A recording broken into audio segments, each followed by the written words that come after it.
The transversal is a line that intersects two other lines at different points. Imagine we have two lines going like this and like that, and there's one line that intersects both of them. This is what we call the transversal. And when a transversal crosses two other lines, it creates all sorts of angles, and we are now going to discuss the different types of angles and the relationships between those angles. Corresponding angles are angles in the same position.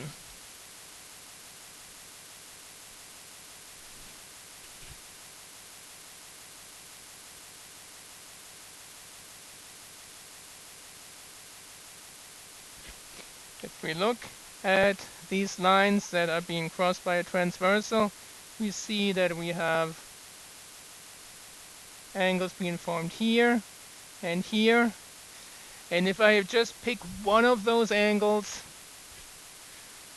for example, let's start with angle 1. I pick angle 1 and I look at the other set of angles, and I find angle 5, which is exactly in the same position as angle 1. That means that angle 1 and angle 5 are corresponding.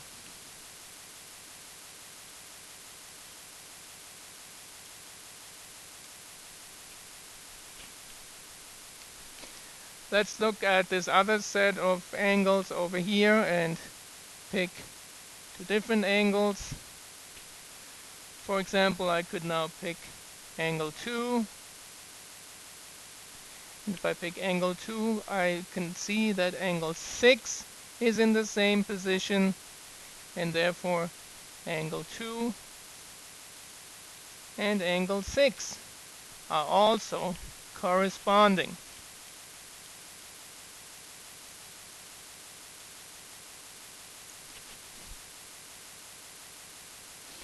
So corresponding angles are angles that are in the same position relative to where they are with respect to their line that's being crossed by the transversal. So now let's talk about alternate exterior angles, and we're going to compare these directly to alternate interior angles. And let's look at the words. First, we have that part that states alternate. And alternate means that they're on opposite sides of the transversal.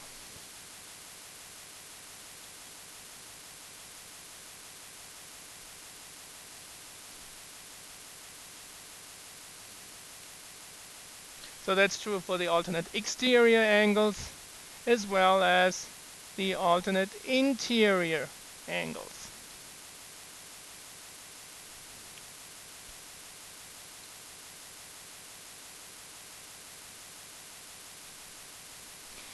And now let's look at the second part. Up here we're talking about exterior angles. So exterior means those are angles that are outside. Those are only angles that are outside, and because they are outside, that means they are not between the two lines.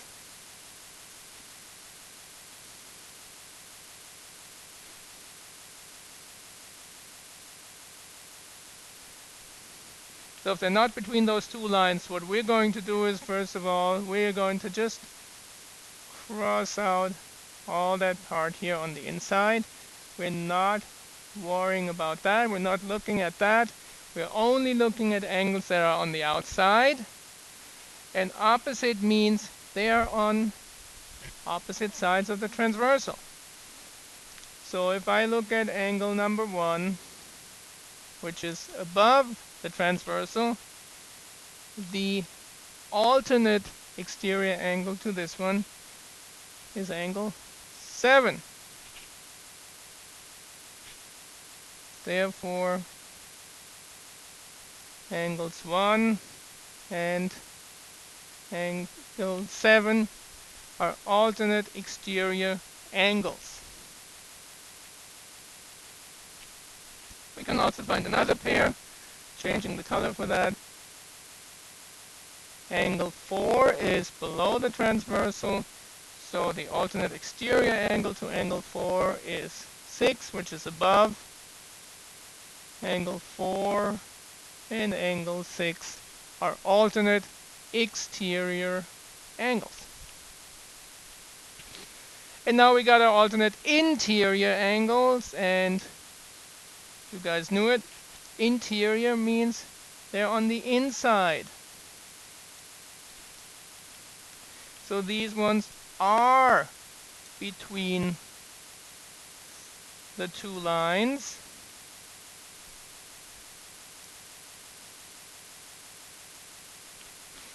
And just to make things easier for us, we are again going to cross out all the stuff we don't need. Right?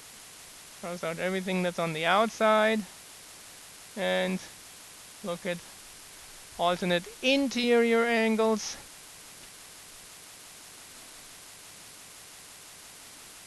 Angle 2 is an angle that's above the transversal, and the alternate interior angle to this one is angle 8. So angle 2 and 8 are alternate interior angles.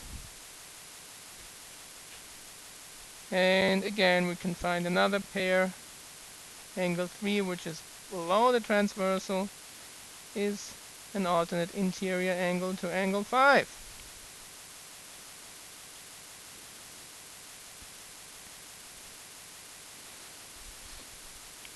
Alright, let's move on to our last pair.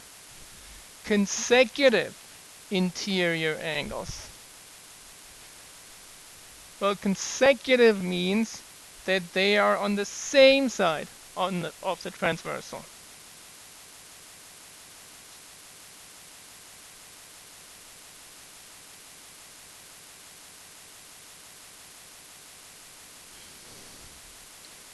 And we already talked about interior, right? Interior means inside, means between the two lines.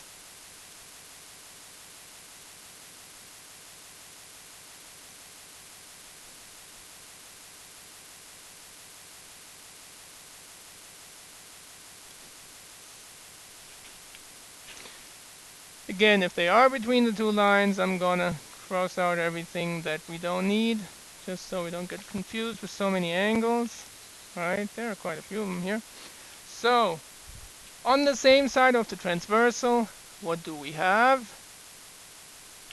We have angle 2, which is above, and so is angle 5. So therefore, angles 2 and 5 are consecutive interior angles. And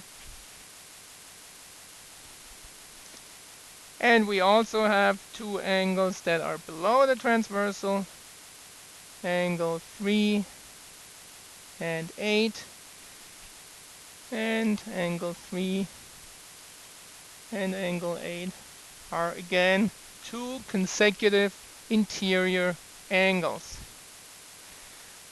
Guys, I think this stuff is all pretty straightforward. The key is to really keep those words apart. So think about what each of these words in the names of the angle pairs mean and where you're going to have to look for them. All right? So then let's move on to a summary.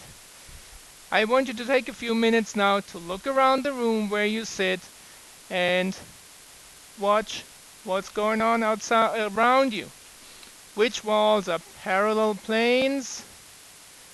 Which edges of the room that you can see are perpendicular? Describe those planes and edges that you see. And then I want you to compare and contrast alternate interior and consecutive interior angles. What do they have in common? Where are they different? All right, that's it for today, and I will see you in class.